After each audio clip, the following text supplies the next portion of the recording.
I know the word spiritual or spirituality is a much maligned word, but let me put it into context. It is just that if your experience of life transcends the limitations of being physical, then it is supposed to be spiritual. But it's taken on various forms and may have various meanings for people. When you say religion and spirituality, religion comes because of an established belief system. Spiritual process comes because you become a seeker.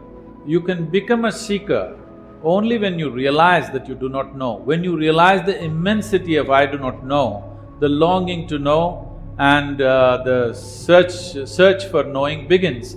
This is a spiritual process. So, being a believer is one thing, being a seeker is another thing. Believer means you have assumed things that you do not know or not yet in your experience. A seeker means you have realized that you do not know and you're seeking to know. You must understand this, for the first time in the history of humanity, human intellect is sparking like never before. Or in other words, more people are today capable of thinking for themselves than ever before in the history of humanity. So, having said that, because human intellect is sparking like this, naturally anything that you talk to people must make logical sense or must have a scientific basis to it.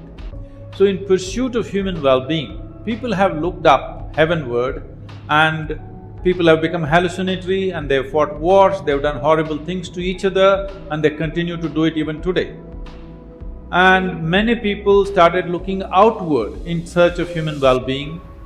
Looking outward, we've ripped half the planet apart. Everything, all the ecological disasters we have caused is all in pursuit of human well-being. Human well-being will not happen.